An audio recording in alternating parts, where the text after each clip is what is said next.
Brilson. Boa noite a todos presentes e a todos que se encontram logados.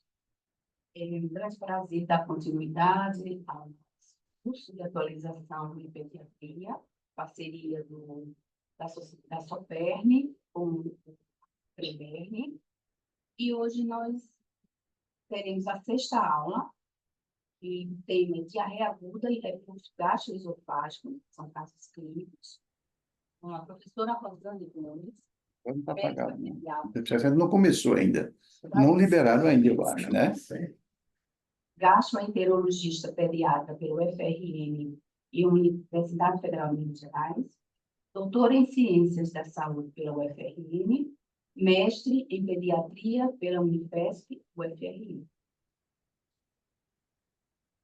Também seremos contemplados com explanação também de casos clínicos da doutora Maria Helena Vasconcelos de Almeida, médica graduada pela Faculdade de Ciências Médicas de Campina Grande, residência médica em pediatria pela UFRN, gastropediatria pela Unicamp e endoscopia digestiva pela Santa Casa de São Paulo.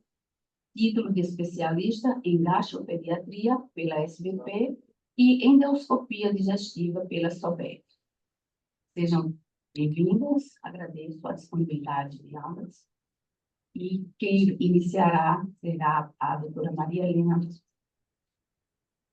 Olá, boa noite. É um prazer estar aqui com vocês esta noite, compartilhando um pouquinho dos conhecimentos. Agradeço muito ao convite. E aí a gente vai começar falando um pouquinho de diarreia aguda.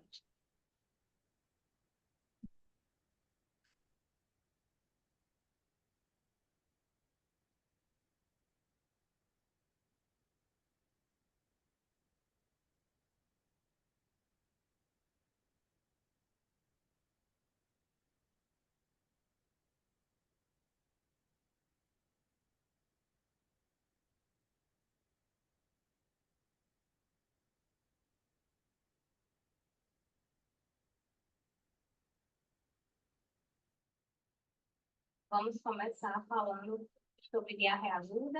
Nós optamos por apresentar casos clínicos. Então, o primeiro caso clínico é JPS, 6 meses e meio de idade, sexo masculino. Um lactente com história de diarreia há 6 dias. Relata febre e vômitos nos primeiros 4 dias que cessaram, persistindo apenas a diarreia, que vem aumentando a frequência. Atualmente evacua 5 vezes ao dia, fezes esverdeadas, com odor azedo, grande volume e explosivas. Vem perdendo peso, mas a mãe não sabe quantificar. Relata que outra criança na creche onde frequenta teve os mesmos sintomas, mas que já melhorou. E antecedente foi um parto normal, a termo, peso de nascimento normal. Ela teve um aleitamento exclusivo até os 4 meses de idade, quando iniciou leite, ninho e papa de frango. É uma criança com peso e estatura adequado, as vacinas são atualizadas. No exame físico, um estado geral bom, a criança ativa, a mãe refere que ele está mais irritado do que o normal, tem uma boca um pouco seca, o choro ainda com lágrimas, mas a gente encontrou também uma assadura perineal. Estava em uso de soro de reidratação oral, com uma concentração de 45 mg de sódio e probiótico. Então, eu comecei com o conceito da diarreia aguda, que consiste na diminuição na consistência das fezes, pastosas ou líquidas, e ou um aumento na frequência das evacuações, normalmente mais de 3 vezes em 24 horas. O principal ponto aqui seria realmente uma diminuição na consistência. E também é importante a gente comparar com o padrão normal daquela criança. Essa diminuição da consistência ela pode vir ou não acompanhada de febre ou vômitos, e geralmente ela dura menos de 7 dias, não podendo persistir por mais de 14 dias. Com relação à etiologia da diarreia aguda, os vírus são os agentes mais comuns, principalmente em crianças menores de 5 anos, representando 75% dos casos.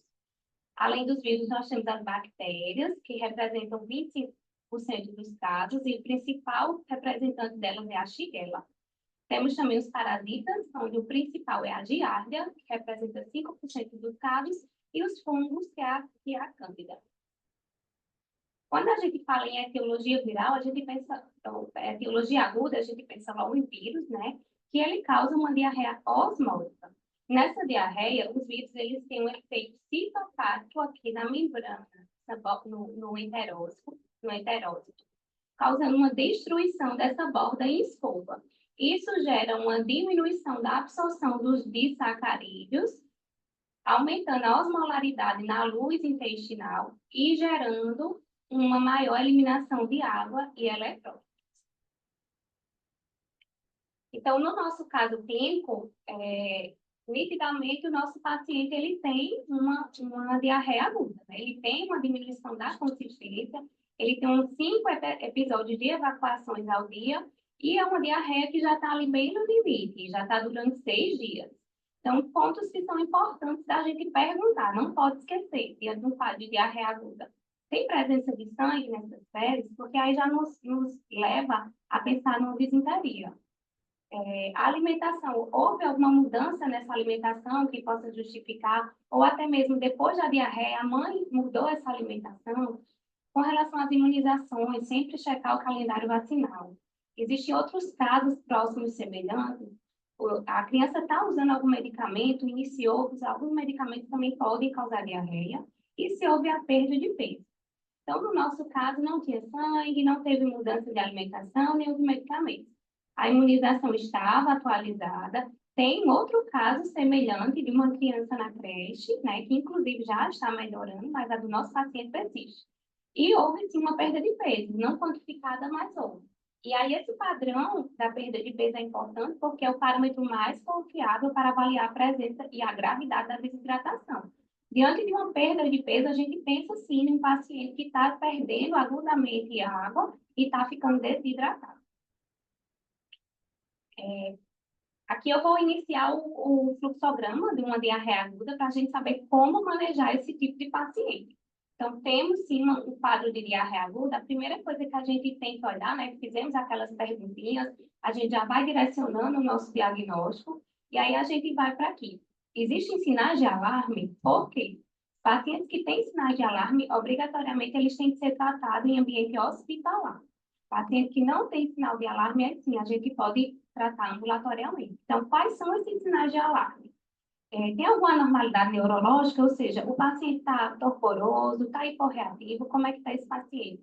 Os vômitos são vômitos repetitivos, que não estão cessando, mesmo com o antiemérico, são vômitos biliosos, tem presença de sangue nesses vômitos, tem alguma condição que nos faça suspeitar de um caso cirúrgico. Eu destaco aqui até o quadro de apendicite, que às vezes, muitas vezes, ele começa com um quadro de diarreia.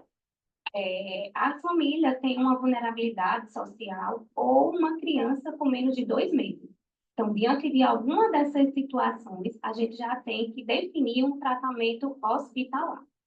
Não tendo nenhum desses sinais, que é o nosso caso, nós optamos realmente por tratar esse paciente de forma ambulatorial. Além disso, existem outros fatores que a gente também tem que levar em consideração para definir se nós vamos fazer já de imediato uma investigação laboratorial. Então, o paciente chegou, não tem nenhum sinal de alarme, vou tratar ambulatorial. Eu vou precisar fazer exame? Por quê? Porque a grande maioria das crianças com gastroenterite aguda, eles não requerem uma rotina de investigação etiológica, né? É um quadro autolimitado, então a gente não precisa fazer exame.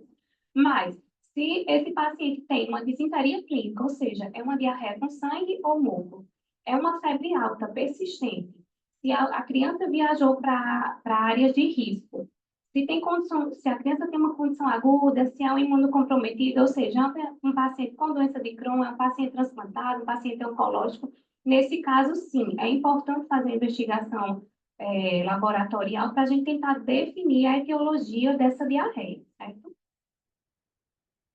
Alguns exames que a gente pega com frequência no consultório, que são os leucócitos fecais, pesquisa de substâncias redutoras nas fezes e o pH fecal. Os estudos mostram que esses exames não servem para diferenciar um quadro viral de bacteriano. Todos eles sugerem apenas uma inflamação. Então, todos os casos, mesmo na diarreia osmótica, diarreia inflamatória ou diarreia secretora, elas podem cursar com leucócitos fecais, A pesquisa de substâncias redutoras, a gente pensa um pouquinho mais na diarreia osmótica, né? Por quê? Porque vão sobrar carboidratos e aí vão aumentar essas substâncias redutoras, mas todas elas podem causar, tá? Assim como quando esses carboidratos chegam na luz do colo, as bactérias vão fermentar e aí vão produzir ácido lático e diminuir o pH fecal. Todas também podem causar, tá? Os estudos também mostram que a calprotectina fecal, ela não deve ser utilizada para diferenciar o quadro agudo de uma diarreia aguda de uma diarreia bacteriana. Já tiveram alguns estudos que acharam que nas diarreias bacterianas, a calprotectina fecal ela era mais alta do que na diarreia viral. Porém, o que influencia muito é que a gente não sabe o ponto de corte para considerar essa diferenciação. Então, hoje em dia, eles acham que não deve ser utilizada, não serve para diferenciar. Então, voltando aqui. Então, nós temos nosso paciente com diarreia, não tem sinais de alarme, não tem nenhum desses fatores, então a gente não precisa fazer nenhuma investigação laboratorial. Então, nosso próximo passo será o quê? Nós vamos agora classificar o grau de desidratação desse paciente, certo? Então, a gente usa essa escala clínica de desidratação, que é aqui do guia prático da SDP, certo? Onde a gente vai utilizar 4 parâmetros: a aparência, os olhos, mucosas e presença de lágrimas. Vai pontuando, de acordo com a pontuação, se o paciente pontuar 0, ele não tem desidratação. Se pontuar de 1 a 4, ele tem uma desidratação leve, e de 5 a 8, uma desidratação de moderada a grave, certo? Outro ponto no exame físico que é fundamental é o enchimento capilar. O enchimento capilar, ele é o sinal mais sensível e preditivo para descartar a desidratação grave. Então, nesses pacientes que o enchimento capilar está maior de 5 segundos, tem que levantar o alerta, é um paciente que está gravemente desidratado. O nosso paciente, ele pontuou 3 pontos, né, pelo exame físico, então ele tem uma desidratação leve. Então, a gente precisa tratar esse paciente com a desidratação leve. Então, agora passando por um tratamento. O tratamento dessa diarreia, ela é baseada em 4 pilares. Então, temos a reidratação, o manejo nutricional, terapia anti-infecciosa, quando indicada, e o tratamento medicamentoso. Então, iniciando com a terapia de reidratação oral, que é o principal manejo no tratamento, certo? Então, hoje em dia, a gente usa soluções com baixa quantidade de sódio, até para melhorar a palatabilidade dessa solução, e também com osmolaridades mais baixas. Antes a gente tinha uma osmolaridade mais alta, mas que hoje em dia a gente usa uma osmolaridade mais baixa.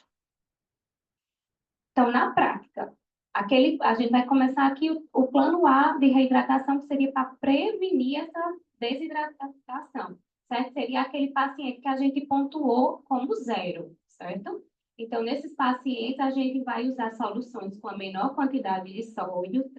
Tem soluções de 30 mg de sódio por litro, como também de 45 mg de sódio por litro. Por quê? Porque a gente não precisa repor, a gente está apenas ali prevenindo. Então, a gente vai usar, após cada evacuação diarreica, em crianças menores de 1 ano, 50 a 100 ml, de 1 a 5 anos, 100 a 200 ml, e maiores de 10 anos, a quantidade que o paciente aceitar. Já no paciente que está desidratado, que é o nosso caso, tanto naquela desidratação leve, que vai pontuar até ali 4, como também na desidratação moderada a grave, que é de 5 a 8, nós vamos usar esse plano de tratamento. Então, aí a gente já vai utilizar soluções com a maior quantidade de sódio, 60 mg de sódio por litro, e a gente vai usar 50 a 100 ml por quilo em 2 a 4 horas, até que essa criança fique hidratada. A Organização Mundial de Saúde, ela fornece sachês de soro, que é para diluir em água, que tem uma concentração um pouquinho maior, 75 mg de sódio. A gente encontra até soluções com 90, mas hoje em dia a mais utilizada é essa de 60. Inclusive, essas soluções aqui, elas são enriquecidas com alguns eletrólitos, com zinco, com outros eletrólitos.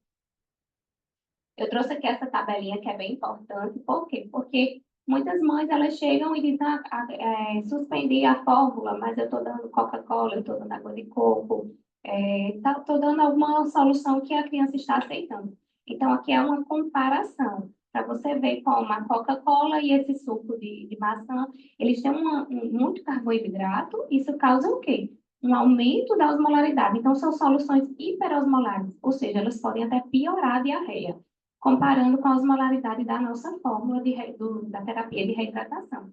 Assim como também os eletrólitos, né, que é o sódio, que a gente precisa de uma quantidade maior, como eu falei, hoje em dia, o que a Organização Mundial, eles fornecem tem 75, a quantidade de sódio nessas soluções é basicamente nada. Passando agora para o manejo nutricional. Então, mudanças na dieta e abstinência do leite não são recomendadas. E a realimentação antecipada, ela é fortemente recomendada. Então, bebês com menos de 6 meses não devem interromper a amamentação ou introduzir fórmula diluída ou modificada. E aquelas bebidas de alto teor de açúcar, que foram aquelas que eu falei, elas não devem ser usadas. Lembrando que isso aqui é também daquele algoritmo, aqueles pacientes que têm uma diarreia que elas já estão se prolongando. Você vê aqui a diarreia de 7 a 14 dias, ainda não é uma diarreia persistente, mas é a que eles chamam de diarreia prolongada. Eles já podem usar uma dieta com restrição de lactose. Então, o uso rotineiro de alimentos sem lactose, atualmente ele não é recomendado em ambiente ambulatorial, mas dietas com restrição de lactose podem ser consideradas em crianças hospitalizadas e em crianças com diarreia prolongada, ou seja, com mais de 7 dias. Fórmulas sem lactose devem ser recomendadas em crianças com diarreia persistente. Então, se a criança está usando fórmula só acima de 14 dias. Mas se a criança já está numa alimentação, ali quando a diarreia está se prolongando, já pode considerar o uso de uma dieta sem lactose. Esse estudo aqui, ele avalia os efeitos de evitar ou reduzir a exposição à lactose em crianças menores de 5 anos com diarreia aguda. E ele conclui que crianças pequenas com diarreia aguda que não são predominantemente amamentadas, a mudança para a dieta sem lactose pode resultar na resolução mais precoce da diarreia aguda e reduzir a falha no tratamento, certo? Mas esse estudo ele não incluiu crianças desnutridas e nem foram realizados em países onde a mortalidade é alta.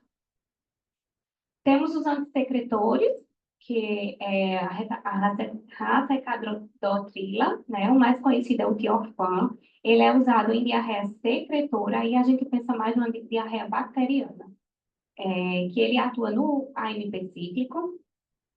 E esse estudo ele mostra que sim, a racecadotril ela provou eficácia como medicamento antidiarreico, agora olha, associado à terapia de reidratação oral, devido a evidências que reduza a duração da diarreia secretora em torno de 24 horas. Então, dá uma melhorada aí em 24 horas. E aqui eu deixei uma tabelinha com a dose. O zinco. O zinco é um micronutriente essencial e protege as membranas celulares do dano oxidativo. Então, crianças com idade maior que 6 meses em países em desenvolvimento podem se beneficiar do zinco no tratamento da gastroenterite. Contudo, em regiões onde a deficiência do zinco é rara, nenhum benefício do uso de zinco é esperado. Então, naqueles pacientes onde é comum a deficiência de zinco, sim, pode ser usado. E por que o zinco diminui a diarreia? Ele melhora a absorção de água e eletrólitos pelo intestino, é um mecanismo ainda indefinido. Ele causa regeneração mais rápida do epitélio intestinal, aumenta o nível de enzima da borda em escova, nos enterócitos, e aumenta a resposta imune, aumentando a depuração do patógeno.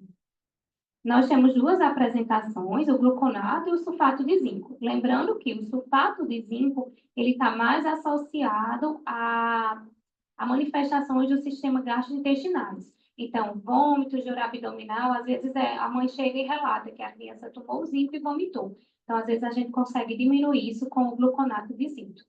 E a dose em menores de 6 meses é de 10 miligramas ou 2,5 ml, em maiores de 6 meses, 20 miligramas ou 5 ml por 14 dias. Os probióticos, como eles funcionam? Então, dado a existência de diferentes cepas e formulações de produtos, não há uma resposta única. Mas como é que eles usam? Como é que eles atuam?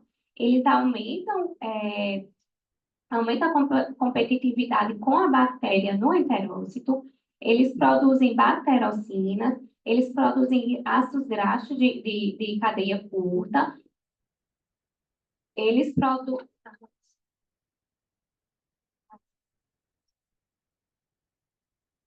Eles aumentam, eles modulam uma resposta imune e eles aumentam a integridade da barreira epitelial.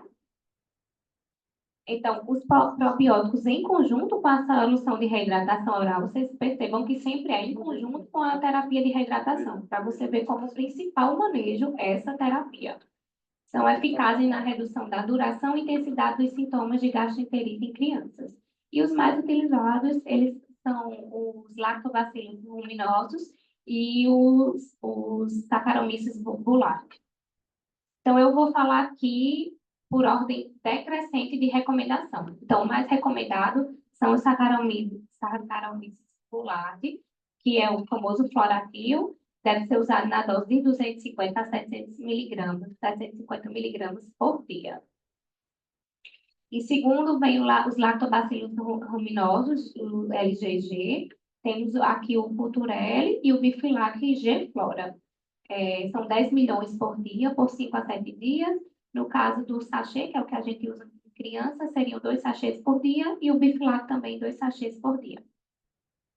Lactobacillus reuteri também pode ser utilizado, e a dose seria de 10 bilhões, 1 a 4 vezes ao dia por 5 dias. Então, no Colite seriam 5 gotas, que dariam esses 10 bilhões, e no Provence, 1 comprimido. E a gente usa muito, né? A gente vê muito a enterogermina, mas ela não é recomendada porque não existe evidência que recomende o seu uso. Para os antibióticos, né, naqueles casos que são necessários, eu não vou me deter muito, em crianças imunocompetentes, a terapia antimicrobiana empírica para diarreia com sangue, enquanto se espera por resultados das investigações, não são recomendadas. Então, eles acham que não, que você não deve começar empiricamente até que saia o resultado, exceto se a criança tem 3 meses, menos que 3 meses de idade, se tem cólicas abdominais, diarreia com sangue, edema presumível, pensando no quadro por-Shigella, ou viagens recentes com temperatura corporal, né, uma febre maior que 38,5 ou sinais de sepsis. Então, segundo o Ministério da Saúde e a Organização Mundial de Saúde, o antibiótico de primeira escolha aqui é a ciprofloxacina. Lembrando que a gente só tem comprimidos, temos comprimidos de 250 e de 500 miligramas, então a dose seria 15 miligramas por quilo de 12 em 12 horas por 3 dias. Em adultos seria o comprimido, né, de 500, 12 em 12, 3 dias. E como segunda opção seria a azitromicina, na dose de 10 a 12 miligramas por quilo por um dia e depois 5 a 6 miligramas por quilo por mais 4 dias. Em casos que precisem de internação, medicação EV ou até intramuscular, pode-se usar a ceftriaxona. A ESPGHAN, que é a escola europeia, eles consideram a azitromicina como a primeira escolha. Eles falam até da resistência à ciprofloxacina e eles consideram a azitromicina para tratar tudo, basicamente, para tratar a Shigella. Então, assim, como primeira escolha deles é a azitromicina. Mas aqui no Brasil tem pouquíssimos estudos com a azitromicina, então a recomendação, sim, é a ciprofloxacina. Dos antieméticos, o mais utilizado mesmo, mais recomendado, é o da cetrona, acima de 6 meses, tá? E a loperamida, que é o Imosec, não é recomendado. Então, vou voltar agora para o nosso caso clínico, né? Um paciente de 6 meses, né? Era aquele paciente que estava com a diarreia já se prolongando, mas que ainda estava, assim, com o estado geral muito bom. Então, um paciente sem sinais de alarme, não tinham indicação de colher exames laboratoriais. A gente classificou esse paciente, vimos que tinha uma desidratação leve e também nós optamos por restringir a lactose da dieta, já que estava uma dieta prolongada, né? Tanto que a gente viu que tinha um caso na escola, na creche, que já estava melhorando e o dele estava prolongando. Então, Optamos por fazer a terapia de reidratação oral, uma concentração maior de sódio, já que ele estava desidratado, e 2 a 4 horas até a hidratação. Depois a gente manteve uma hidratação com o soro com a menor concentração de sódio, que aí a gente manteve 50 a 100 ml após cada evacuação líquida. Fizemos a dieta com restrição de lactose até melhora do quadro. Usamos o gluconato de zinco na dose de 5 ml uma vez ao dia por 14 dias. Fizemos um probiótico por 7 dias. Na verdade, ele já estava usando e a gente completou, mas continuamos até completar os 7 dias. Sintomáticos, se necessários, e uma reavaliação em 48 horas ou antes, se necessário.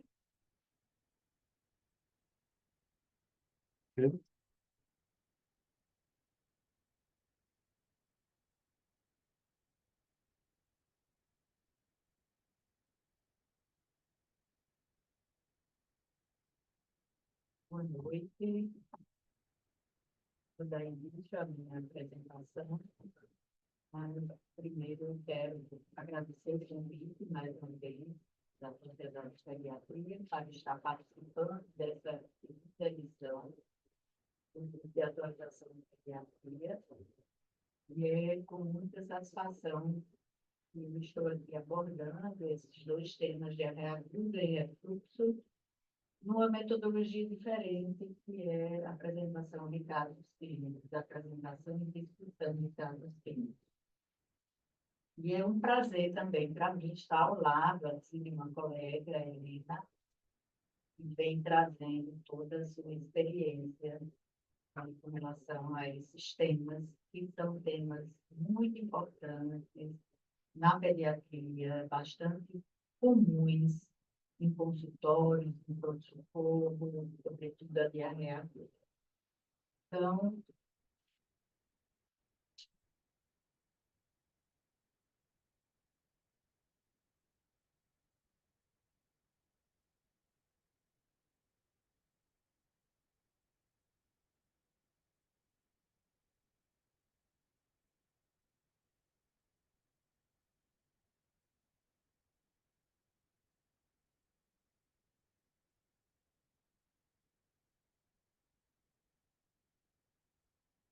aqui fazendo uma breve introdução, definindo diarreia aguda, é uma diarreia de origem presumivelmente infecciosa, que deve ser causada por vírus, bactérias e protozoários. Tem evolução benigna, na maioria dos casos, é autolimitada, tem duração até 14 dias. Mas a média de duração é de 7 dias, como já bem falou a doutora Maria Helena.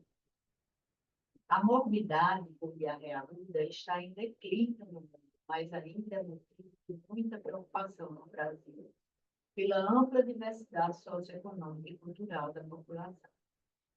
Em 2022, o Ministério da Saúde do Brasil fez uma revisão do programa de abordagem da diarreia aguda e seu tratamento. E essa revisão ela foi publicada em 2023, trazendo algumas mudanças. E essas mudanças foram exatamente na valorização da avaliação dos sinais de desidratação, em relação a pulso, no plano B, a perda de peso que não estava no manual anterior, voltou a ser inserido, a alteração do volume de soro segundo a faixa etária do plano C também houve uma modificação, e com relação ao uso de diabéticos e antibióticos, que a gente vai falar um pouco mais na frente.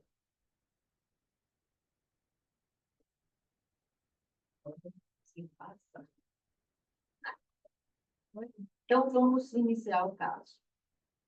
Então, criança LMC, 2 anos e 4 meses, do sexo feminino, natural de Natal, também Recife. Chegou com a queixa principal de diarreia há 5 dias, com a seguinte história. Mãe refere que a criança iniciou o quadro diarreico com fezes líquido pastoso de sangue há 5 dias, acompanhada de febre alta, variava 38,5 e 40 graus. Fezes de coloração amarela esverdeada, que inicialmente continham raios de sangue e depois tornaram-se predominantemente sanguinolentas, em pequeno volume, porém com cerca de 20 episódios ao dia. A febre era controlada com medicamentos. Relatou também dor abdominal constante de forte intensidade que a impede de deambular sem querer se alimentar e fica restrita ao leito ou no braço, choraminga o tempo todo. Nega vômitos, refere urina concentrada e de pouco volume. Tem sede, aceita beber água, nega diarreia e outros membros da família, nega queixas respiratórias ou outras manifestações extradigestórias. E antecedentes pessoais fisiológicos, uma criança que nasceu de parto normal, teve um abdigado 9,10, pesou 3 kg, 210, medido 49, com desenvolvimento neurociclo motor adequado, pregado e vacina atualizada. Uma história alimentar de leite materno exclusiva até 6 meses, mista até 1 ano. E atualmente a alimentação é variada com frutas, verduras e carnes, usualmente com boa aceitação. E está em uso de leite de soja. E antecedentes pessoais patológicos, essa criança tem dilatação renal à direita em acompanhamento com nefro, não trouxe relatório, tem rinite em acompanhamento com alergista, sem uso de medicações e tem APLV diagnosticada aos 7 meses.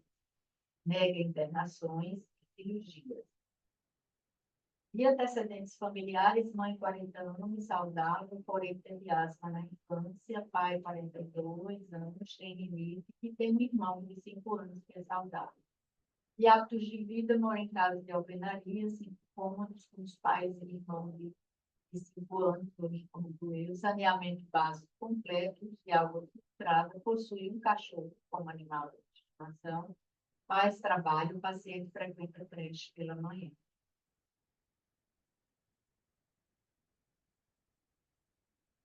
E exame físico, era uma criança de 2 anos e 4 meses, pesando 11 quilos e 200 gramas. Antes desse quadro começar, ele pesava 11.800. A ectoscopia, a criança estava em regular estado geral, chorando com pouca lágrima no braço da mãe, hipocorada, febril ao toque, com temperatura de 38,5, eupneia e acianose. Estado de hidratação, com base naquelas 4 etapas da recomendação da OMS, de Ministério da Saúde, observe, explore, decida, hidrate. Então, ele tem estado geral intranquilo, pouca lágrima, mas tinha lágrima, a lágrima estava presente. Olhos normais, não eram muitos. Aceita beber água, então ele tem sede.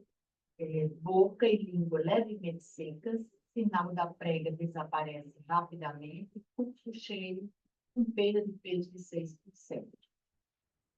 De ausculta respiratória, murmúrio vesicular presente, fisiológico, sem ruídos adventícios, da mesma forma a ausculta cardiovascular, o abdômen flácido, normotenso, doloroso, moderadamente a palpação, sem massas glomerulares palpáveis, ruídos hidroaéreos presentes, ausência de irritação peritorial, uma defesa voluntária. E as extremidades estavam normoperiferentes, sem edema.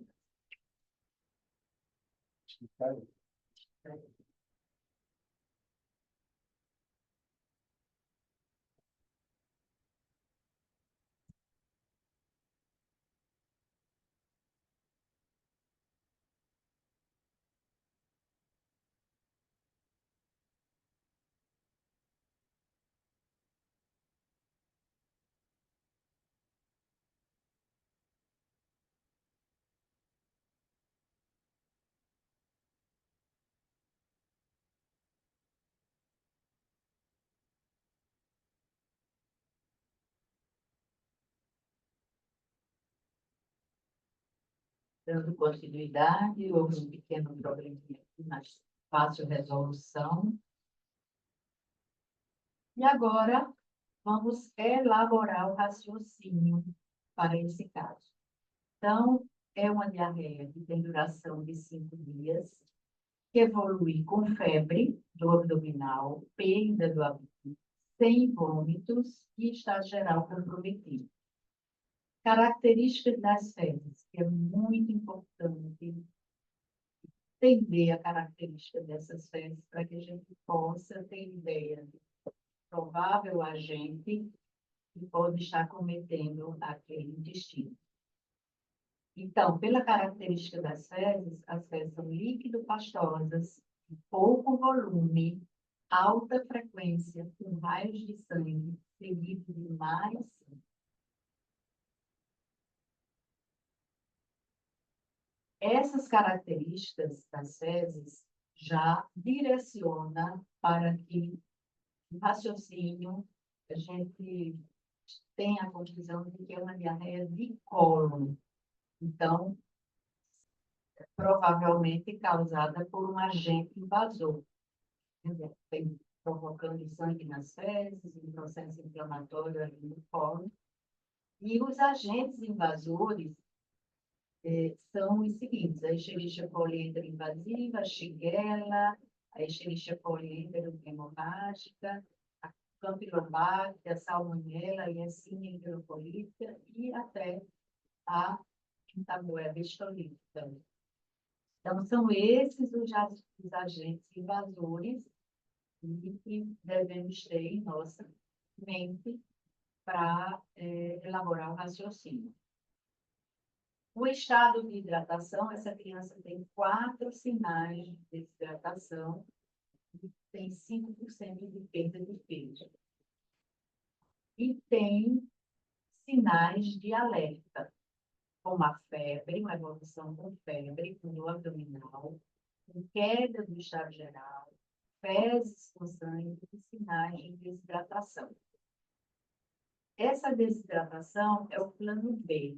O plano B é quando tem 2 ou mais sinais. E o plano B ainda você plano que você faz a terapia de reidratação oral. Infelizmente, nós não estamos fazendo uso da terapia de reidratação oral, fizemos durante muitos anos, mas hoje as unidades de saúde não disponibilizam, tá? Então, essa criança, o plano B, termina que vai para a hidratação venosa. E essa criança, com esses sinais de alerta, teve a indicação de ser internada. Então, a hipótese diagnóstica aqui foi uma diarreia aguda com desidratação moderada, no plano B, o estado nutricional, uma perda aguda de peso, limítrofe, no escolhe ser menos 1, e a conduta foi internamento e solicitação de exames complementares.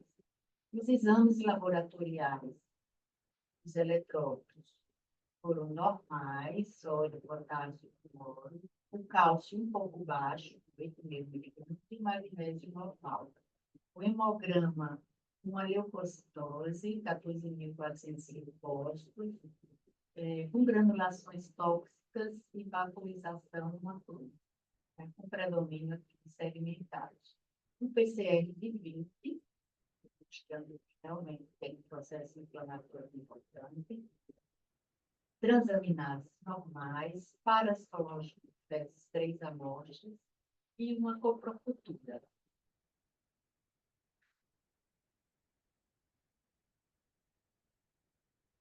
Então, essa criança foi internada. O resultado essa criança foi internada e os resultados dos exames padrões.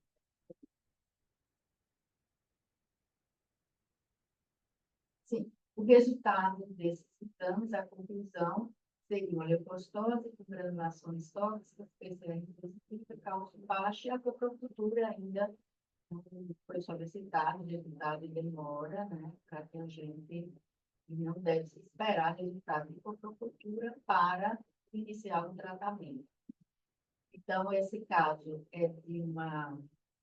Não é a etiologia provável, ele é bacteriana, um agente invasor, e foi pensado em todas essas características numa xilose.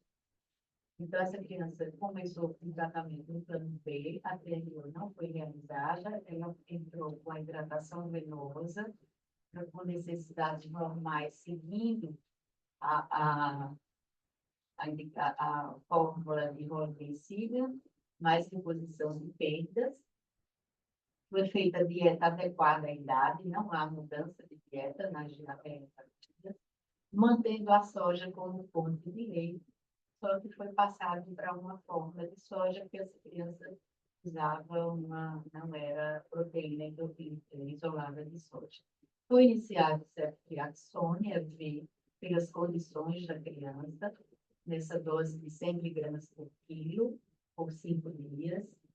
Foi iniciado um probiótico, Saccharomyces boulardii, na dose de 150 miligramas ao dia, antitérmicos se necessário, cuidados gerais. E essa criança evoluiu com 24 horas já comendo, a partir de 24 horas já estava com menos febre, menos sangue nas fezes, a partir de 48 horas, com melhora do estado geral e da aceitação alimentar. Com 72 horas, a febril já agudo, frequência das fezes diminuída e presença de raios de sangue. Ainda continuando. Melhora dos exames laboratoriais com 72 horas de antibiótico, os parasitológicos foram negativos e a coprofilha cresceu chegando às fontes. Essa criança recebeu alta hospitalar em 5 dias, em bom estado geral, já sem diarreia, sem sangue nas fezes, e foi acompanhada, foi encaminhada para o acompanhamento. Na verdade, continuou com o pediatra para avaliação dessa PLD. É uma criança que foi dada o diagnóstico aos 7 meses de idade, estavam fazendo uso de soja, de leite de soja, e é uma criança que já tem idade, possivelmente, para tolerar o leite. Então, ela deve fazer essa avaliação para a PLD. Alguns coadjuvantes, algumas considerações sobre coadjuvância no tratamento, que já foi muito bem falado pela doutora Maria Helena. O zinco, né, recomendado, não foi feito o zinco para essa criança. O zinco deve ser iniciado no início da diarreia, naquele primeiro momento que a mãe leva a criança para o pronto-socorro, porque certamente diarreia é uma coisa que assusta, que a mãe leva logo ao médico. Se ela não consegue ir para o pediatra, que acompanha, ela leva no pronto-socorro. E é nesse momento que a criança está no início de uma diarreia no plano A, é o momento de iniciar zinco.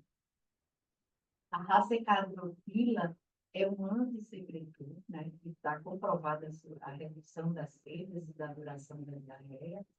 É recomendado pela Sociedade Europeia, isso no guideline do 2018, já fala isso, com essa dose, e ele é feito até cessar a diarreia. O Ministério da Saúde não menciona o secretor no plano de tratamento.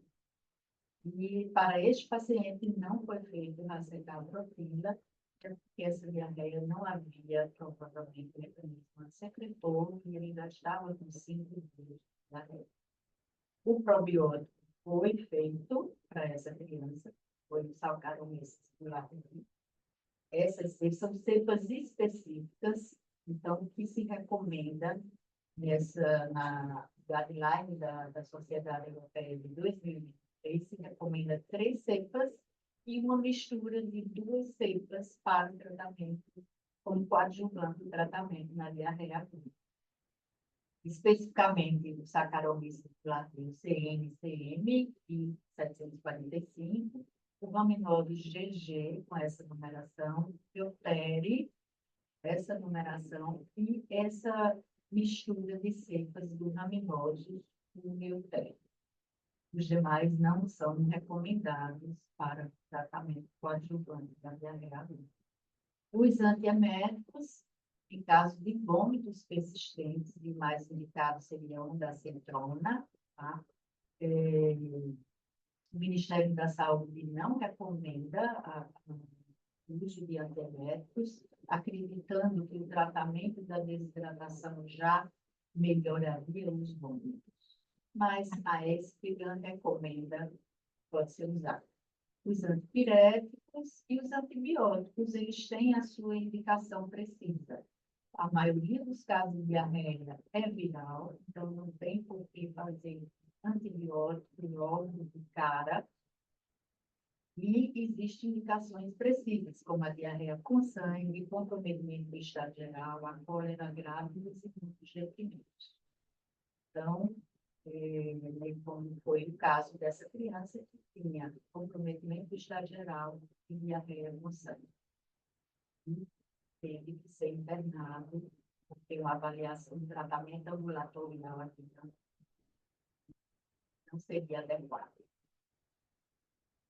E os antibióticos aqui mais recomendados são a azitromicina, né, pela ESPGAN, seria de escolha, mas para um tratamento ambulatorial. E a ceftriaxone foi feito nessa criança, tratamento endovenoso. A ciprofloxacina estaria indicada para as crianças acima de 10 quilos, acima de 10 anos, na verdade, isso foi um erro, crianças com mais de 30 quilos. Né? E aí, não sendo criança abaixo de 10 anos de idade, se for o endovenoso, a ceftriaxone, como também pode ser usada a ceftaxina nos casos graves. Ok, esse era o caso de diarreia. Vou saber se tem alguma pergunta, porque nós vamos passar para outra apresentação. Tem o doutor Jorge Elias Moraes. Qual é a pergunta? Estou vendo aqui. Tá. Só- Ok, criança sadia com parasitológica que se mostrando também histolítica. Devo tratar? É uma pergunta bastante interessante, porque existe uma linha de se o portador é assintomático, eu estou imaginando que pela sua pergunta, você falou que a criança sabia, então eu estou imaginando que ela é assintomática. Existe a linha que não, você pode permanecer sem tratar, e outra linha que você deve realizar o tratamento, porque essa criança pode estar transmitindo. Então, dependendo das condições ambientais dessa criança, socioeconômico, né? Então, você vai decidir, os casos devem ser individualizados e fica a critério do pediatra inicial ou não. Para o tratamento da itamoelstolítica, se recomenda metronidazol na dose de 15 miligramas, de 30 miligramas por quilo dia, até 7 dias. Não sei se Maria Helena tem quer acrescentar alguma coisa.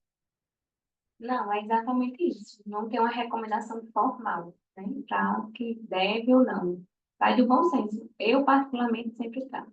Acho que deu ali alterado, até para tranquilizar os pais, porque muitas vezes eles nem entendem e ficam questionando. Então, deu alterado, não tem nenhuma recomendação de não tratar, então eu, particularmente, eu trato. Mais alguma pergunta?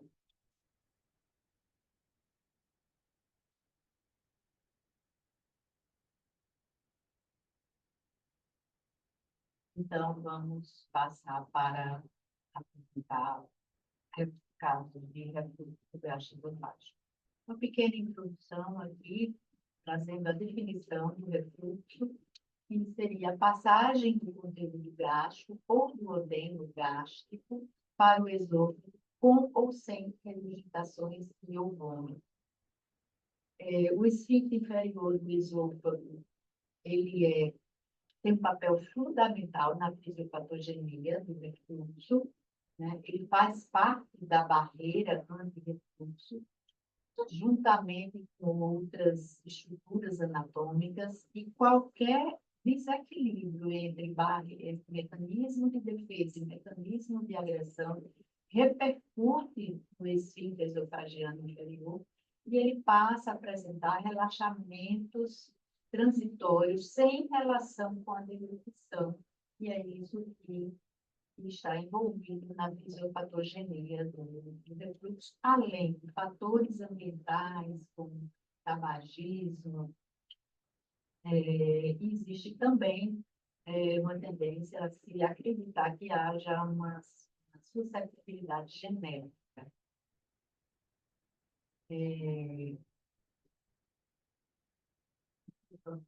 A abordagem do refluxo, interessante falar aqui, que ela deve ser feita, deve ser, se classificar assim, de acordo com faixa etária. Lactentes, crianças maiores e adolescentes e os grupos de risco. Os lactentes, eles apresentam sintomas inespecíficos, então é um desafio fazer esse diagnóstico. E crianças maiores e adolescentes já têm sintomas específicos mais semelhantes ao adulto. O grupo de risco são aquelas crianças que têm doença crônica grave, que têm comorbidades, que tornam o manejo de descontrole. E nós não vamos abordar os grupos de risco aqui. Os casos que trouxemos foi uma abordagem em lactentes e em criança maior e adolescente. E o primeiro passo, antes de chegar no caso clínico propriamente dito, eu vou mostrar algumas formas de conduzir. Então, o primeiro passo seria diferenciar refluxo gastroesofágico ou reabilitação infantil da doença do refluxo. E, para isso, temos que ter em mente que refluxo, regurgitação infantil, é uma condição fisiológica que acontece em 50% dos lactentes. Tem regurgitação e vômito como único sintoma, e é uma doença de imaturidade. É o refluxo da imaturidade do esfíncter do vaginal inferior, porque à medida que ele vai crescendo, a criança cresce, o tônus vai melhorando, e começa nos primeiros meses de vida, tem um pico entre 4 e 8 meses, e a partir do 6º mês, esse refluxo vai melhorando, porque a criança começa a adotar uma postura mais ereta, começa a se alimentar de sólidos e tende a melhorar. E a resolução espontânea acontece entre 12 e 24 meses. Com 12 meses, a gente tem crianças com 12 meses, 1% persiste em regurgitações. Então, é aquela criança que é chamada de regurgitador feliz. E a doença é uma doença do refluxo gastroesofágico. Além da regurgitação e do vômito, tem outros sintomas associados ou até mesmo complicações. Então, é uma condição patológica. Geralmente, as crianças têm choro, irritabilidade, refluxo alimentar, baixo ganho tumoral, podem ter crise de cianose, apneia e até arqueamento do tronco, que é a síndrome de Sandler. A criança adota essa postura como uma forma de melhorar o sintoma que ela vem apresentando do faixa.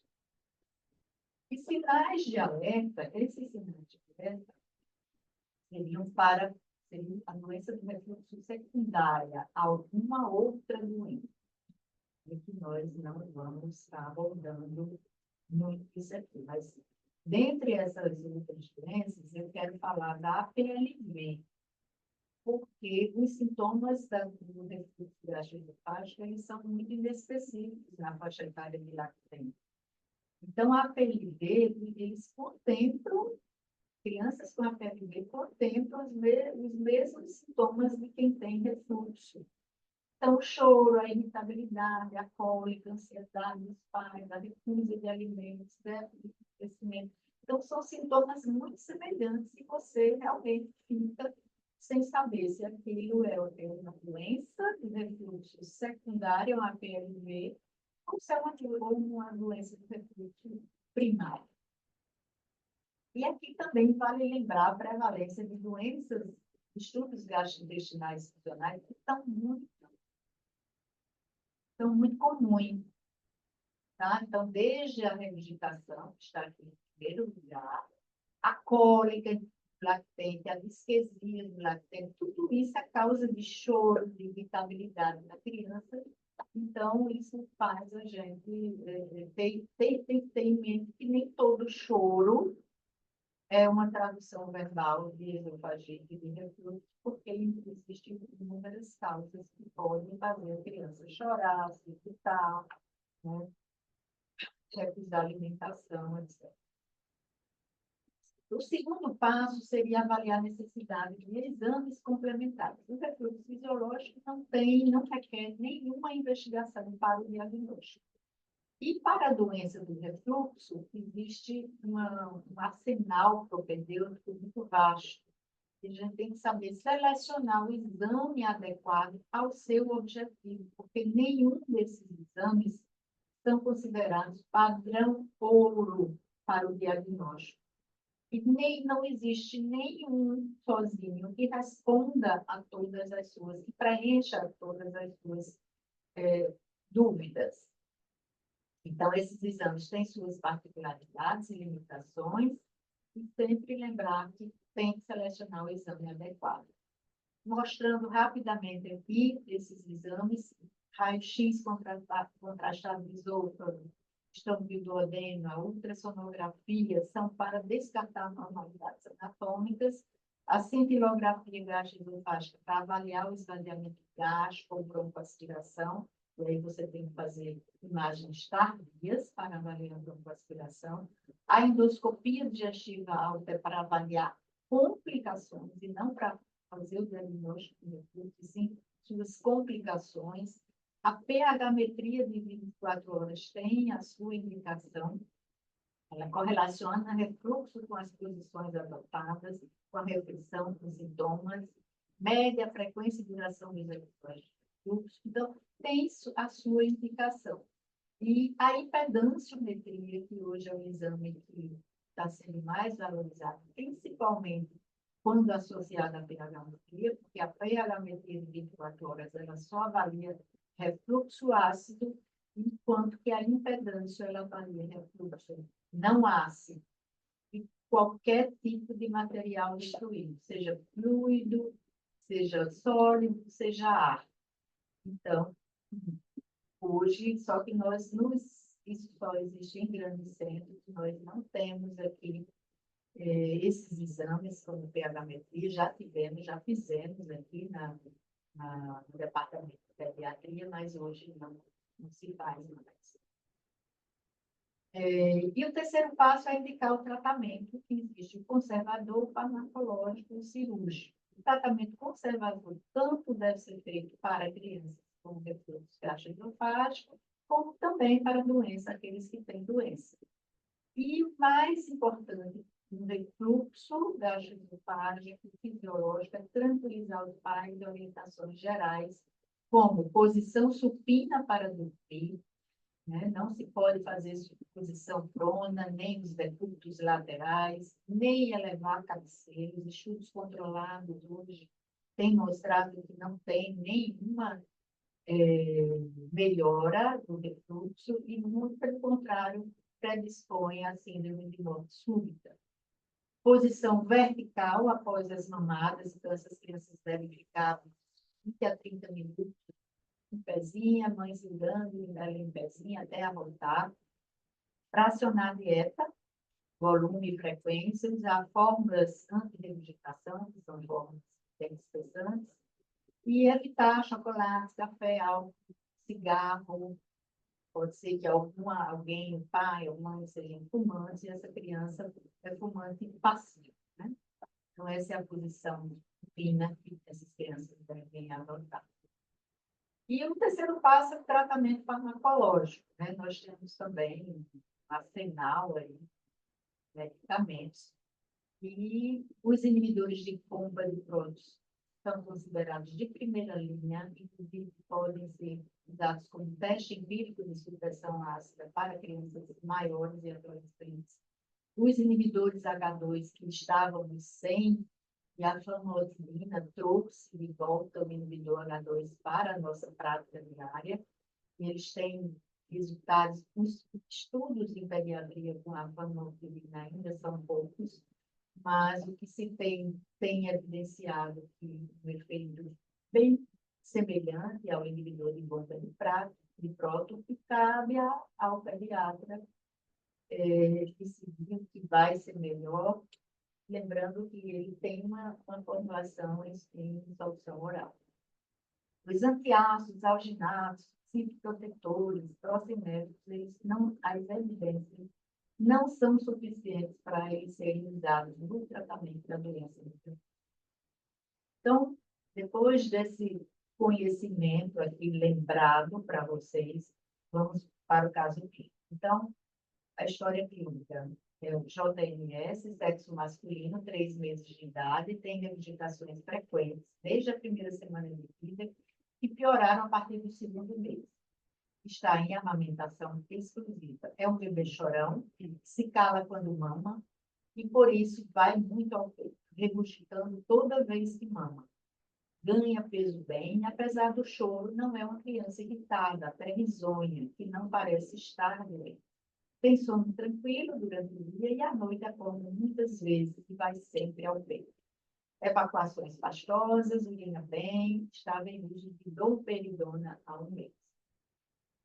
Que é um procinético. Pais muito ansiosos trocaram de pediatra e continuam insatisfeitos com o quadro, se queixam de cansaço, de estarem irritados e com receio de ser algo grave. Isso é uma história muito comum, muito frequente nos consultórios de quem faz pediatria e até mesmo a especialidade. Então, de antecedentes fisiológicos, nasceu de parto cesárea, sem nenhum problema, pesando 3.210, vacinação atualizada, e de antecedentes patológicos, só as regurgitações, negando queixas respiratórias. De exame físico, ele pesava 6.500 gramas, foi uma criança que ganhou muito peso, né, nesses 3 meses, pesando, ganhou 3.520 gramas de 1 quilo por mês.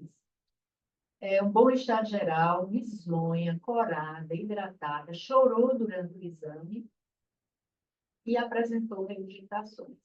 Fontanela aberta, plano, normotência. Ausculta pulmonar normal, abdômen também sem alterações e como também desenvolvimento psicomotor adequado. Então, essa criança tinha o exame normal e só o estado nutricional com peso elevado para a idade. Então, vamos construir aqui o raciocínio. Uma criança de 3 meses de idade, com regurgitações frequentes desde a primeira semana de vida, ganhando peso, chora, mama, cala, vai muito ao peito, não tem irritabilidade, até risonho, como disse a mãe, acorda muito à noite e não tem queixa respiratória, não tinha tido crise nenhuma de sufocação, apneia, pais muito ansiosos, estavam em uso de procinéticos sem melhora.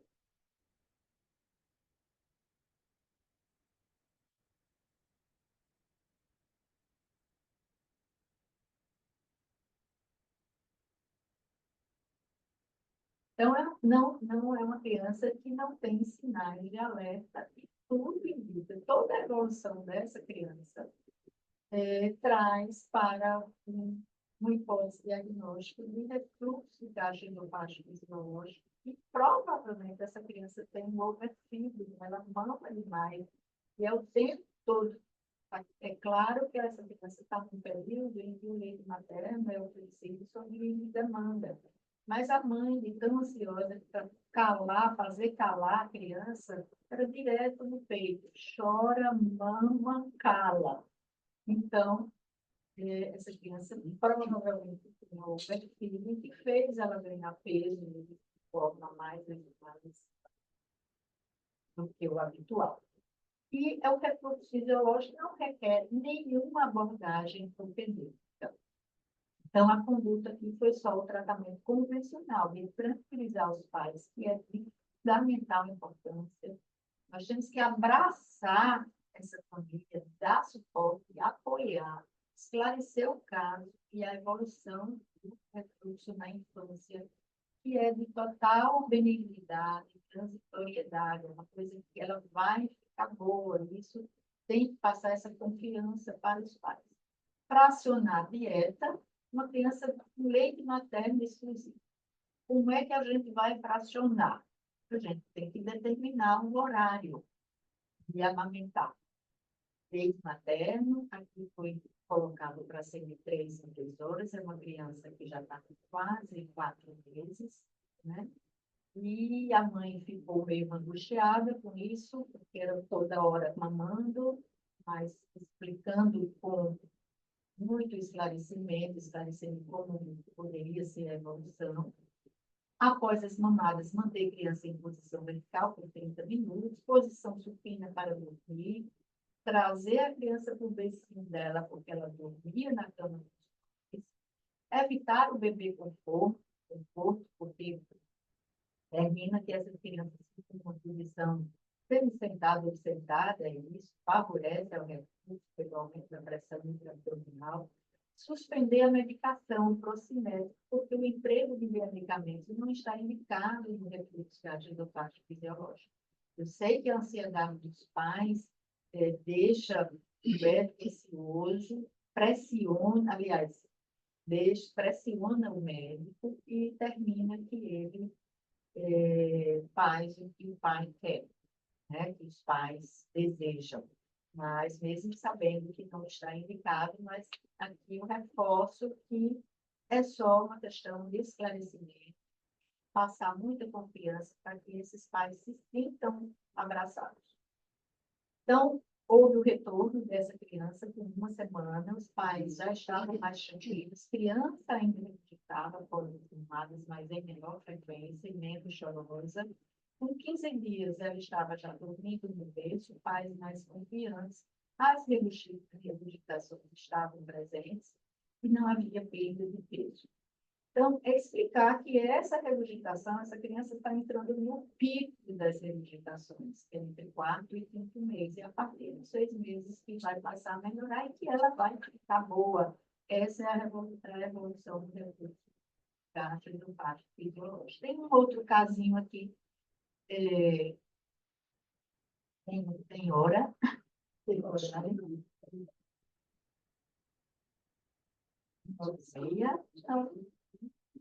mas eu vou bem rapidinho.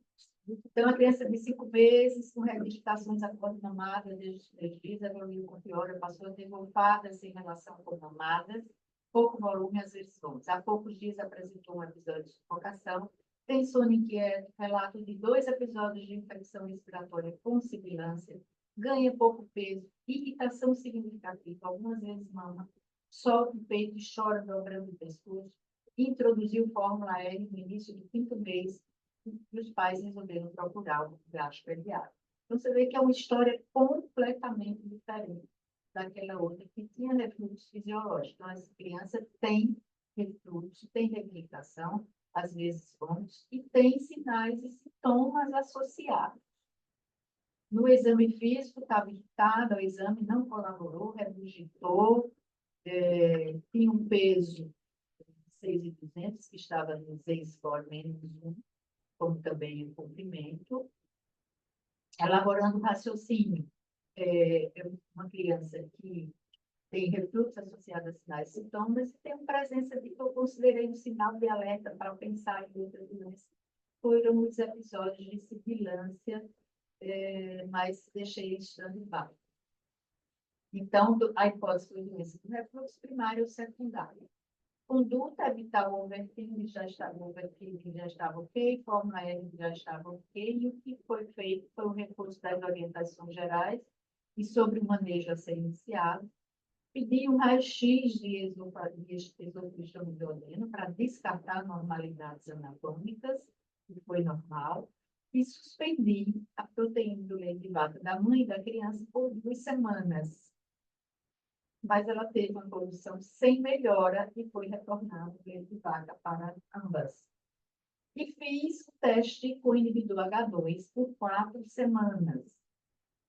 Teve a evolução com melhora de sintomas, um ganho de peso, e eu mantive por mais 4 semanas. E esse inibidor H2 foi a famotidina, foi feita em uma dose de 0,5 mg quilo, uma vez ao dia. E esse foi o algoritmo que é recomendado pela ESP, da NASP, em 2018, para lactente com choro e irritabilidade. E foi seguido exatamente esse algoritmo. Não havia sinais de alerta, muito embora o suspeito considerei, aquele, a sibilância.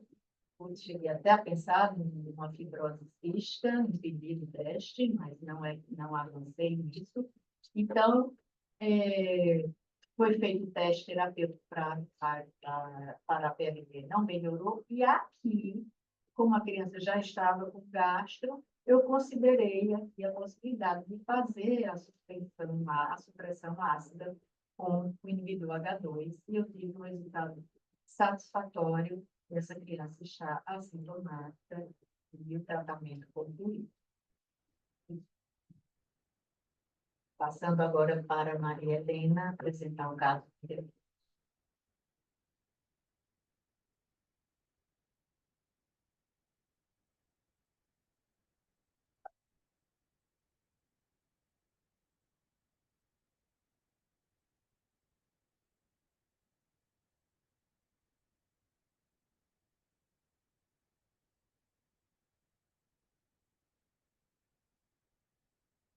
Está aparecendo.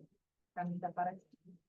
Tá, então, continuando, quero parabenizar a doutora Rosane pelas excelentes aulas.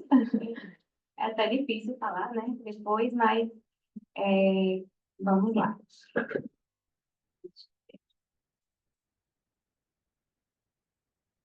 Deu errado porque estava no...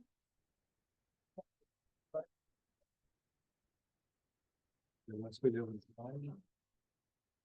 Então, vou falar o meu caso sobre doença do refluxo gastroesofágico. Então, RAMJ, 14 anos, queixando-se há vários meses de dor abdominal epigástrica, náuseas, pirose e, por vezes, vômitos. A mãe relata que é ser uma criança ansiosa e que os sintomas pioravam nos períodos de provas escolares. Com relação à alimentação, a criança aceita bem o cardápio familiar, mas também adora bananas, chocolate, refrigerante e hambúrguer. A mãe não correlaciona os sintomas com a alimentação. É uma criança eutrófica. Então, como a doutora Rosane já falou, o que seria a doença do refluxo?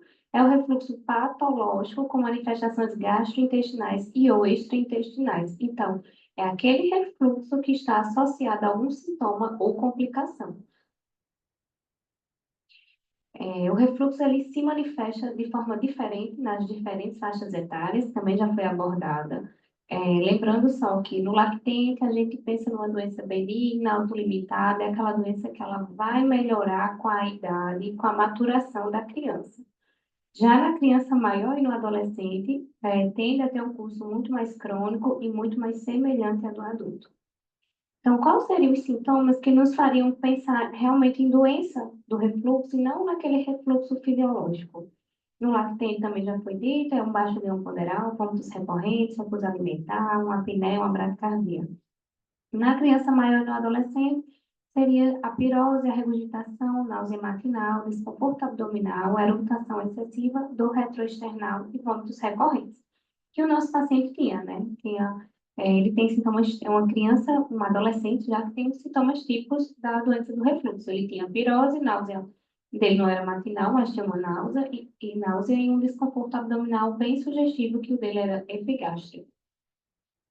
Então, o que a gente tem de novidade, assim, que já não é tão novidade, mas na doença do refluxo, é que começou-se a observar que uma parte dos pacientes mostrou-se resistente aos tratamentos de supressão ácida, ou seja, eram pacientes que tinham sintomas típicos da doença do refluxo, mas não era observada uma exposição ácida ao esôfago. E, consequentemente, esses pacientes não respondiam bem aos inibidores de bomba de próton. Com isso, a doença do refluxo, ela tornou-se uma doença heterogênea e ela foi inserida no Consenso de Roma 4 de 2016 como as doenças funcionais do esôfago. Eu vou explicar um pouquinho mais. Eu vou falar agora de um fluxograma, foi retirado desse consenso do JPGN de 2018. Então, eu não estou conseguindo ver aqui. Então, a gente está diante de de uma criança, né, com um adolescente com sintomas típicos de doença do refluxo, foi feita história clínica e um exame físico, e aí o primeiro ponto é ver se tem algum sinal de alarme. Então, essa criança, ele tem algum sinal, algum sintoma, algo no nosso,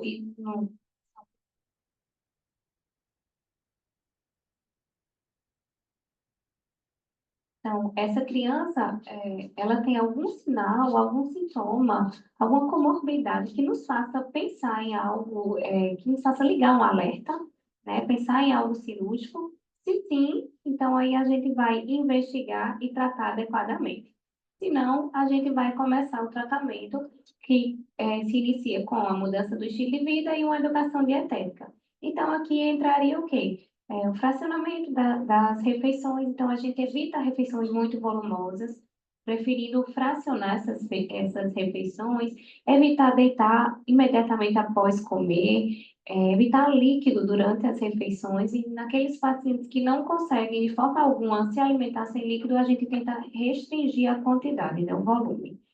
E geralmente restringir a 200 ml. Também perda de peso nos pacientes que têm sobrepeso e a mudança, né, na dieta, restringindo alguns tipos de alimentos que podem retardar o esvaziamento gástrico, né, que são aqueles alimentos gordurosos, ou alimentos que pioram mesmo a doença do refluxo. Então, feito isso, se a criança melhorou, a gente vai manter. Se não melhorou, sempre na criança a gente vai fazer um teste terapêutico antes de iniciar, de indicar qualquer exame. Então, aqui a gente tem a indicação do teste terapêutico por 4 a 8 semanas. Entraria aqui os IBPs. Então, melhorou com os IBPs, a gente vai continuar o tratamento, que seria por 4 a 8 semanas. Não melhorou, ou não teve resposta, né? A gente já vai referenciar o pediatra, ao gastropediatra, que aí provavelmente vai solicitar uma endoscopia.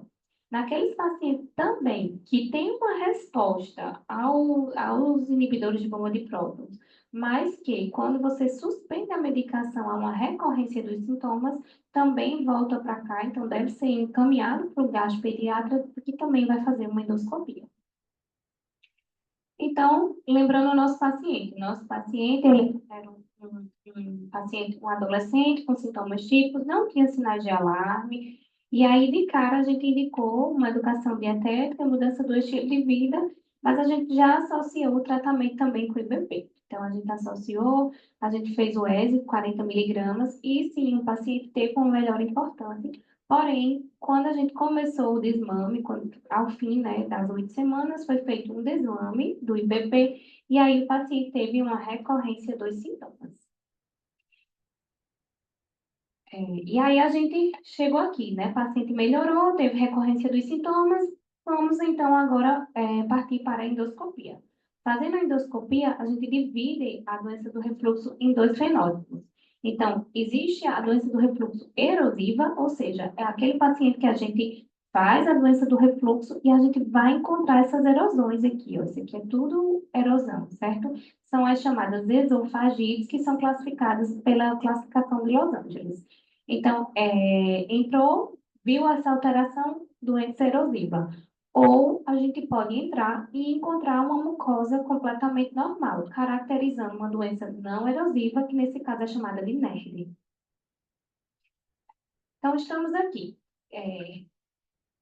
Decidimos fazer a endoscopia digestiva, certo? Então, fizemos a endoscopia, encontramos as erosões, é uma doença erosiva, então a gente vai tratar. Nesse caso, indiscutivelmente, o tratamento vai ser com IBP. E esse é um paciente que responde bem, geralmente, ao tratamento com IBP. Mas existe aquele outro paciente que não tem nada na endoscopia, né? A endoscopia é normal, que foi o caso do nosso paciente. A gente fez a endoscopia e foi uma endoscopia normal.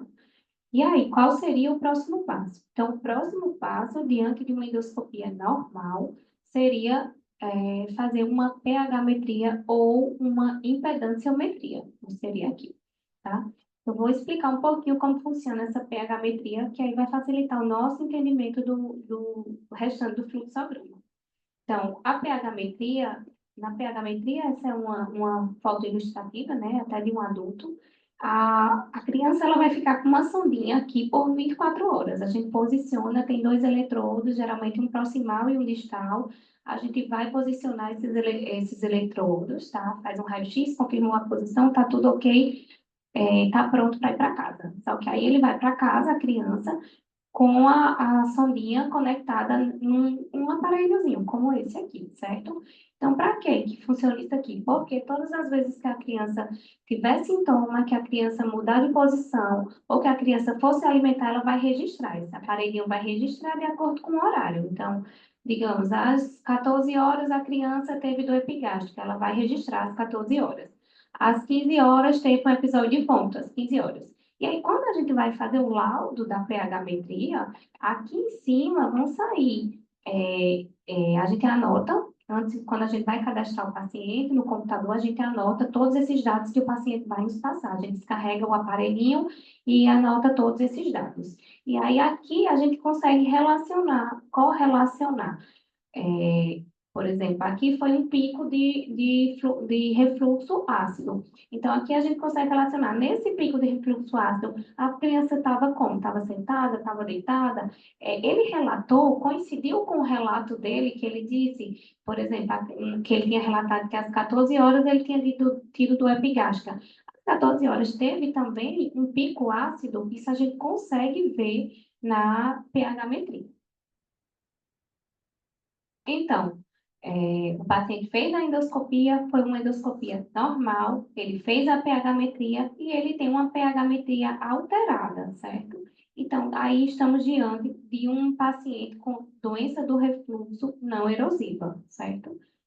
Se o paciente fez endoscopia, foi tudo normal, fez a pH-metria está normal, porém, existe uma boa correlação dos sintomas com os picos ácidos, como eu expliquei, né, que dá para a gente perceber isso. Então, nós estamos diante de um paciente com um esôfago hipersensível. E se a endoscopia é normal, a pH-metria é normal e não tem relação nenhuma. O paciente relatou que teve vômitos às 2 horas, teve dor às 3 horas e não tem relação com picos de ácido. Nesse caso, a gente está diante de uma dispepsia funcional. Esse é o mais difícil de tratar e, infelizmente, é o mais comum em crianças. Então, no caso, nosso paciente, ele tinha uma endoscopia normal, como eu mostrei, e quando a gente fez a pH-metria dele, também foi normal, mas tinha relação com os sintomas. Ele relatava e realmente tinha os picos ácidos. Então, a gente caracterizou o nosso paciente como um esôfago hipersensível. Então, aqui só resumindo, né, a doença erosiva, que eu sei que isso bagunça um pouquinho a cabeça, mas tentando facilitar, a doença erosiva, ela tem tudo positivo. Tem sintomas, tem na endoscopia, tem as erosões, tem a pH, se fizer a pH, né, que aí não teria necessidade, mas se fizer vai dar positiva e pode ou não ter a correlação, geralmente tem correlação com os sintomas.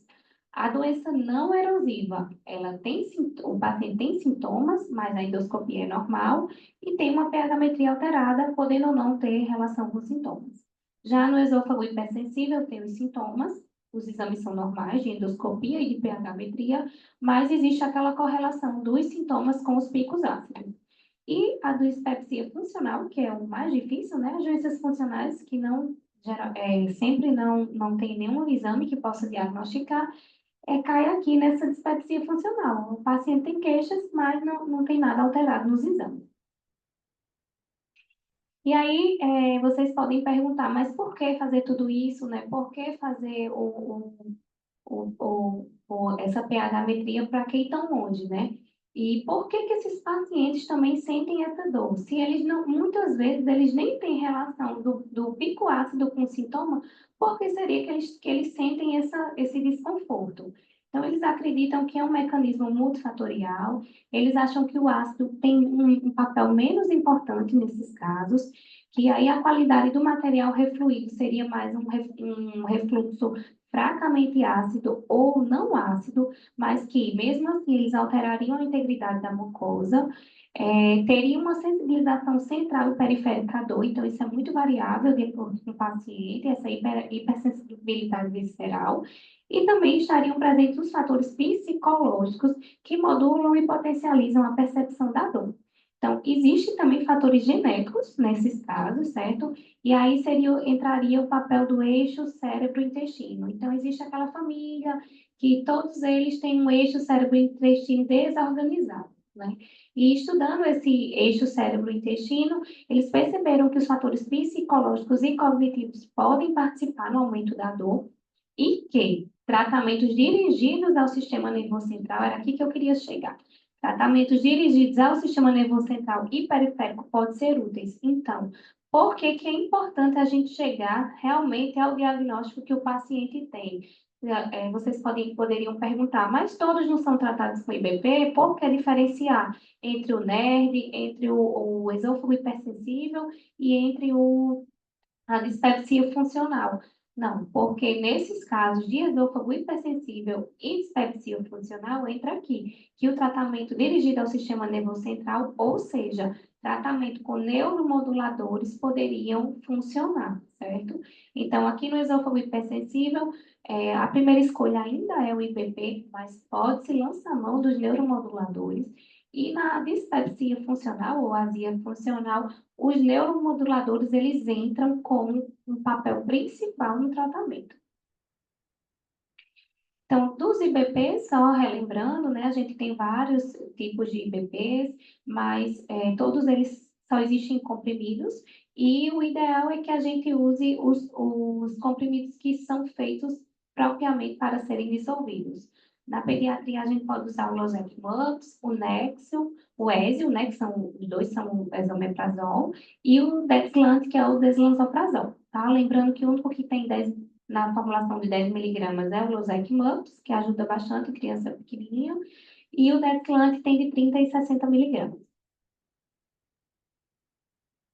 Esses IBPs, eles não são isentos de efeitos colaterais, né? E aí é por isso que a gente bate tanto na tecla do refluxo do lactente, que é benigno, que tem que tranquilizar os pais, como a doutora Rosane já exemplificou muito bem. Então, por quê? Porque eles não são isentos de efeitos colaterais, eles causam uma desbiose, eles têm estudos já que mostram um aumento de fraturas em crianças quando em uso prolongado, maiores de 2 anos. Eles diminuem a absorção de vitaminas e de minerais. Então, assim, a gente não pode usar, não deve, não pode não deve usar, só deve usar naqueles casos realmente que tem indicação. São medicamentos muito bons, muito eficazes, mas que só deve ser usado realmente se tiver indicação e que deve ser evitado ao máximo naqueles primeiros 1000 dias, né, da criança, justamente por causa desses efeitos colaterais e da desbiose que é tão estudado hoje em dia, que é o microbioma. Mas, quando a gente optar por usar, né, vão ter casos que a gente realmente vai precisar usar e deve usar, a gente tem que fazer um plano de quando parar, tá? Então, assim, porque a gente, no consultório, às vezes, nota que é difícil. A gente usa o IBP, a criança melhora, e aí, quando vai suspendendo, a mãe já vem dizendo que está piorando. Então, às vezes, é difícil de suspender. Então, aqui, eu mostro que deve sim suspender, e deve suspender de forma, deve se fazer um desmame, tá? Aqui é o placebo, essa linha vermelha, e essa linha tracejada é a suspensão abrupta do IBP, mostrando aqui que ele causa, sim, um efeito rebote, principalmente naqueles casos que são usados por 12 semanas ou mais. Então, voltando para o nosso caso clínico, né? Sim, o nosso paciente tinha um esôfago hipersensível, nós encaminhamos para o psiquiatra, ele iniciou um tratamento com o neuromodulador, se eu não me engano, foi a fluoxetina. E aí nós mantivemos o tratamento com Ezio até que ele fosse ao psiquiatra, iniciasse esse neuromodulador, isso aí, daqui que ele fosse e voltasse para a gente, durou 10 semanas, ele usou o Ezio por mais 10 semanas, e aí a gente começou o desmame desse IBP, a criança dessa vez conseguiu fazer esse desmame, não teve recorrência, e aí ele ficou usando mais um tempo o neuromodulador e acompanhando em conjunto com o psiquiatra. Era isso que eu tinha para explicar. Se a doutora Rosane quer complementar mais alguma coisa da criança maior, senão a gente vai abrir para as perguntas. Não, não. Parabenizo você também pelas suas apresentações. Foi ótimo. Bem esclarecedor.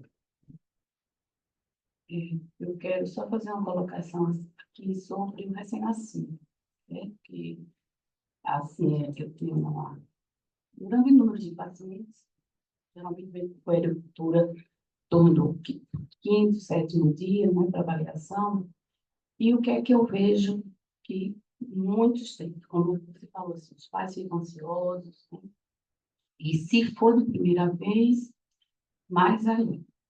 Quando já é uma mãe que já amamentou, então, assim, eu vejo uma incidência muito elevada do refluxo, porque ela já tem uma capacidade maior de eliminar aquele leite, né?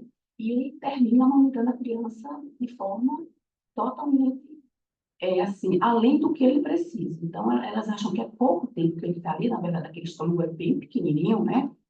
Não cabe muito leite ali. E aí elas acham, mas é pouco tempo. E haja a dar o leite, a mama para a criança, pá, chorou, é como se traduzisse que a criança estava com fome e, como ela está na fase oral, com certeza ela vai pegar o peito e vai se calar. Mas aí foi o que aconteceu com o seu primeiro caso, né, onde a criança aumentou de peso excessivamente. Então, isso vai acontecer. Outra coisa que a gente não pode deixar de lembrar é assim, quando sai da maternidade, sai com aquela ideia, é livre demanda. Então, acha que a criança vai mamar tudo agora. Mas a orientação que você deu no primeiro caso, de manter de 3 em 3 horas, perfeita.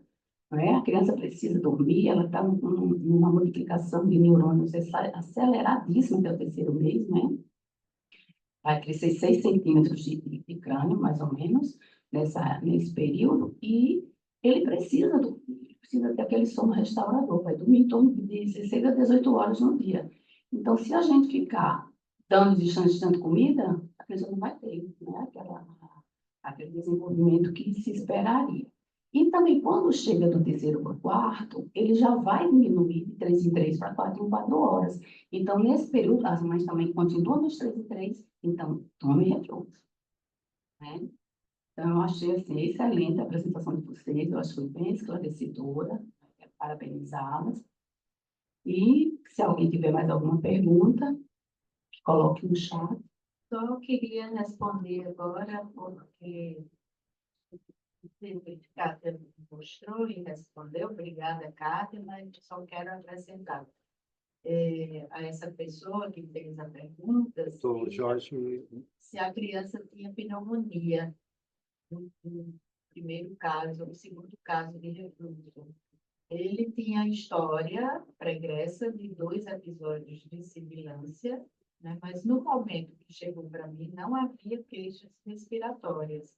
E o próprio exame físico mostrou uma escuta respiratória normal. Então, não tinha escuta de pneumonia, não teve pneumonia. Apenas aqueles episódios de sibilância que teve um destaque para, dependendo da evolução, que eu não sabia como que isso ia acontecer, com o manejo que eu iria adotar, foi um destaque para pensar numa doença secundária, esse refluxo secundário é uma patologia, né, pela criança estar apresentando tão cedo o episódio de sibilância, mas é um bebê chiador, seria um bebê chiador se ele continuasse chiando, mas foram episódios que passavam. E é isso. Então, eu agradeço também o convite, agradeço mais uma vez o convite por estar participando aqui, espero que tenha correspondido aí para os que estão nos assistindo e estamos aqui disponíveis para uma pergunta mais. ele fez mais uma pergunta aqui abaixo.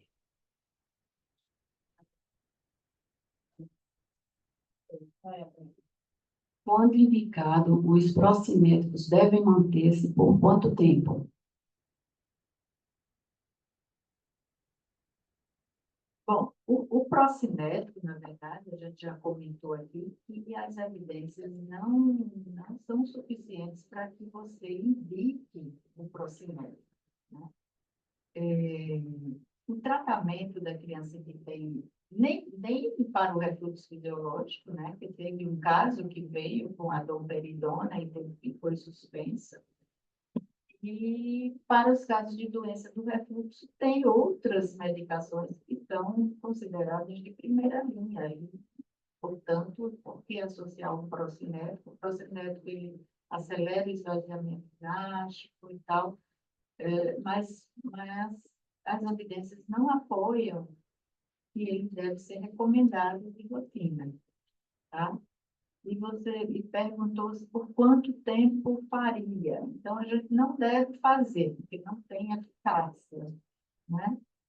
E se por acaso fizer, por um tempo mínimo possível, porque certamente você não vai obter a melhora desejada e você vai ter que partir para outra conduta, quando, na verdade, a gente o que se recomenda é que o tratamento do refluxo ele é progressivo.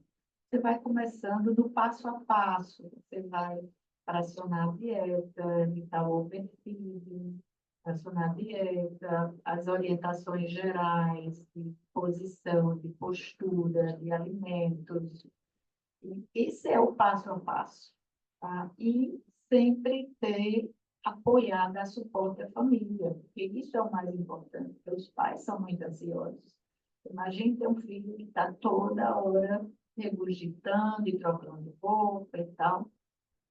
É desagradável, né? Então, essa família precisa ser abraçada, passar para que eles se sintam mais confiantes.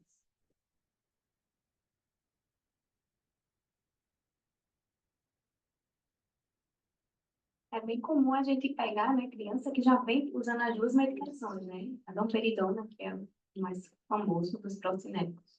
Mas realmente não tem nenhum estudo que mostre a recomendação. No início, eles achavam que, tem estudos até comparando isso, eles achavam que por acelerar o esvaziamento gástrico, ele melhoraria o refluxo, mas nada foi comprovado. Então, não tem recomendação, não deve ser usado. Nós tivemos o procinético, que foi a cisaprina, realmente era muito eficaz, tá? Mas ele foi retirado por conta dos efeitos colaterais. Então, depois que ele saiu da nossa, do comércio, né, dos laboratórios retiraram, nós ficamos sem um procinético de realmente uma eficácia comprovada. Tá? Então, é o que eu falei, o tratamento progressivo e lançando mão desse outro manejo.